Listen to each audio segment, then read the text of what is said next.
Well, I think what the research suggests is that first impressions go a long way, and that people are making a decision about, do I trust this person? Do I trust this organization? Do I trust this brand? Relatively immediately. And furthermore, trust is very difficult to restore once it is breached.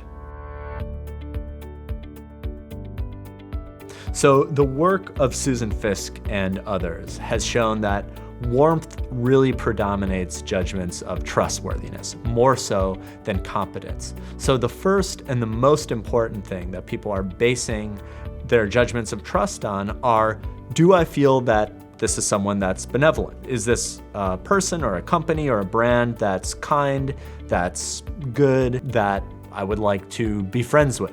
The problem is, in the world of business, people tend to focus on conveying competence. When they want to restore trust or when they want to gain people's trust initially, businesses tend to focus on competence, letting people know that they're intelligent, that they're capable, that they have the ability to act on whatever their intentions are. Consumers and people in the world and just people who are engaged in social life care about competence second. They care about warmth first. This is also important for leaders as well. So Amy Cuddy and colleagues wrote an article in Harvard Business Review that I like to refer to, which is called Connect, Then Lead.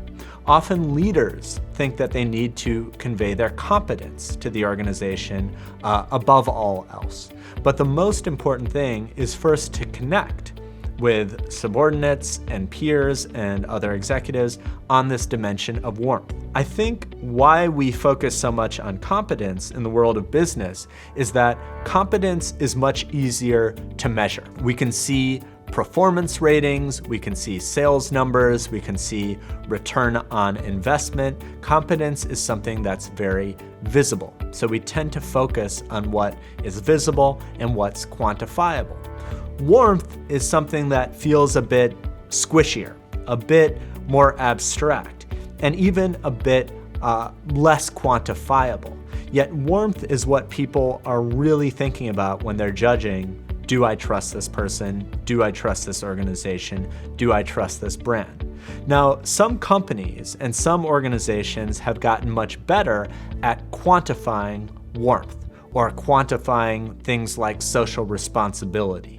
How much is my organization engaged in fair practices toward its workers, positive interactions with the community, benevolent actions towards the environment?